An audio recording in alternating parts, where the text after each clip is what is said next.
এটা হচ্ছে social media, এটা সোশ্যাল মিডিয়া হয় না যেমন সে। হ্যালো সবাইকে, ডে 3-তে আমরা দার্জিলিং থেকে বেরিয়ে পড়লাম নতুন একটি জায়গার উদ্দেশ্যে। আর ব্রেকফাস্ট করে নিলাম মোমো, ম্যাগি আর সাথে কফি। এরপর লেপচা জগতের সুন্দর ভিউ দেখে টাটা বাই বাই করে আমরা এগিয়ে চললাম আমাদের নেক্সট গন্তব্যের দিকে। আর কি ভাবছেন কোথায় যাচ্ছি আমরা? আজকের আমরা যাচ্ছি মিরিকে। আর মিরিকে যাওয়ার পথে রাস্তাটা সত্যিই খুব সুন্দর ছিল। নেচারের সুন্দর ভিউ উপভোগ করতে করতে আমরা চললাম, আর তারপর ভাবলাম একটু ফরেন ট্রিপটা সেরেই আসি।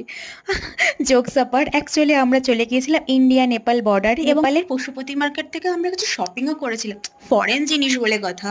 এরপর আমরা ওখান থেকে ডিরেক্ট চলে গেলাম আমাদের মিরিকের হোমস্টে, ত্রিদেবী হোমস্টে। হোমস্টেটা এক কথায় বলতে গেলে খুব সুন্দর ছিল। আর হোমস্টে থেকে না অসাধারণ কাঞ্চনজঙ্ঘার ভিউ দেখা যায়, কিন্তু মেঘ থাকার কারণে আমাদের লাকটাই খারাপ ছিল। এরপর আমরা ফ্রেশ হয়ে জমিয়ে খাওয়া দাওয়া করে নিলাম। পরের শর্টসে মিরিকের সাইট সিং এর ভিডিও নিয়ে আসি, ততক্ষণের জন্য